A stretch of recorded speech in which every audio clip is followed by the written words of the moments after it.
Good morning. Thank you. Thank you for joining me for my daily Come Follow Me study of the Old Testament. Today is Friday the 22nd. And we're going to start with a daily reflection. God appeared unto Solomon and said unto him, Ask what I shall give thee. And Solomon said unto God, Give me now wisdom and knowledge. 2 Chronicles 1:7-10.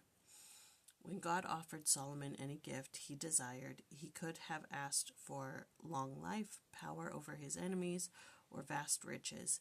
Instead, the king asked for an understanding heart to judge Israel, a compassionate heart that opens the door to wisdom. If God offered you the same gift, what would you ask for? Fame, fortune, happiness, health? The wisdom of Solomon's request teaches us that much about life and living. Wisdom is a product of heartfelt concern for others.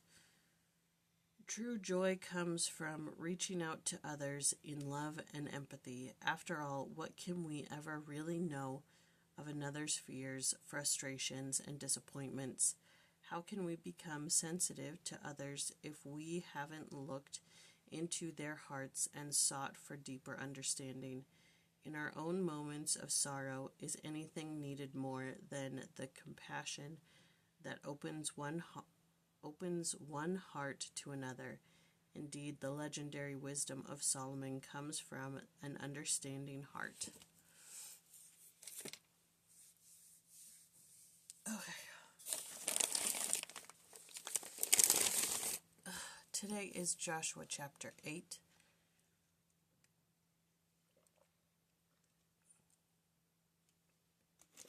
And in this,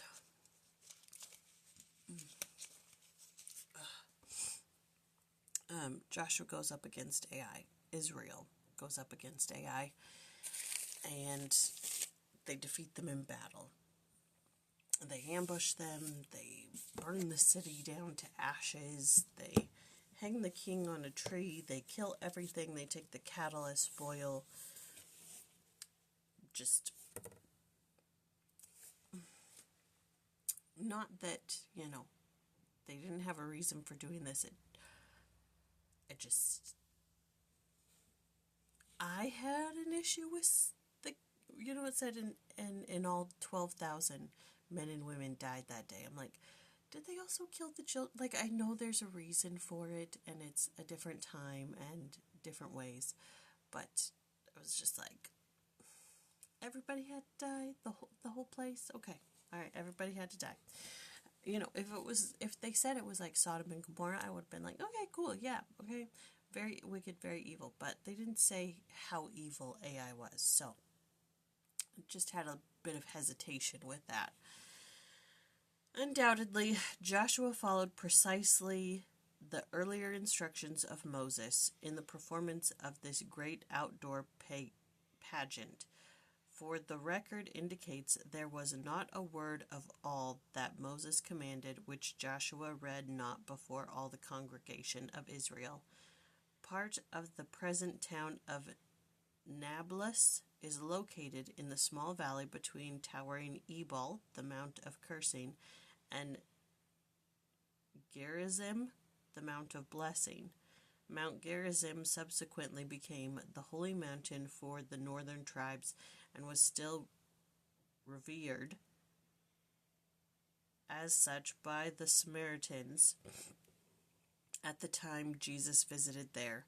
The modern Samaritans still celebrate the Passover on top of Mount Gerizim, which I don't even know what that has to do with anything.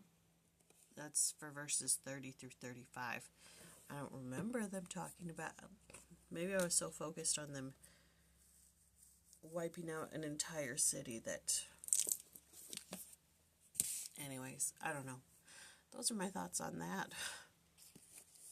Not a ton. I haven't been sleeping great this week. Okay. I'm very much looking forward to a 3-day weekend.